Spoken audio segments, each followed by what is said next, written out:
In this video, you'll see shower niche tile tips, and it all begins with this 10-inch blade that I'm going to use to cut this metal profile. But first, cut off the leg of the profile where you're going to be cutting it with the miter saw.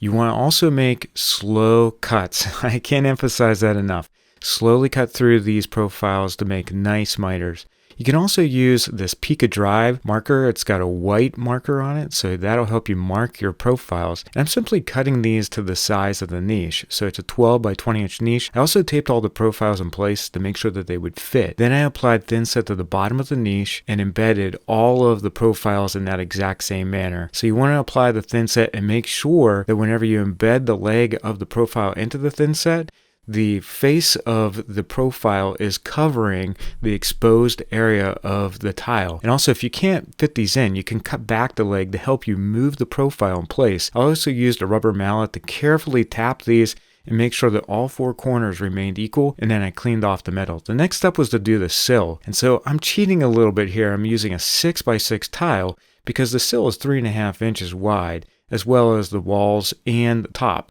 I'm also using Master Puma here to cut all these tiles quickly. I love this tile cutter. It's one of the best that you can get for your money, so I highly recommend it.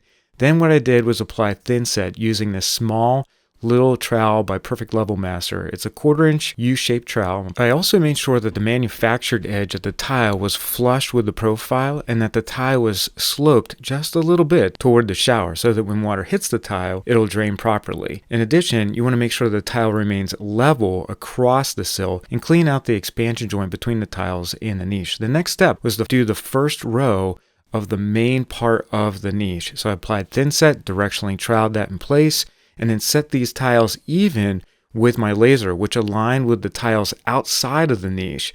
This is a little kind of design element that makes it look cool when you're looking at the niche from the outside. Again, I just made sure that all the sill tiles remain pitched and level. And then I just continued up on the back wall and continued the pattern of the subway tile that again was outside of the niche. I also back troweled or back flat troweled the bottom of these tiles that went on the top of the niche. That's going to help them hold in place so that they don't fall down. Next, what I did was the side. Now I ran into a little bit of an issue, and I used my Montelite STL Diamond cup wheel to grind down the first 1 inch of this tile so that it would fit over the support leg of the metal profile. That's a pro tip there that'll help you out quite a bit.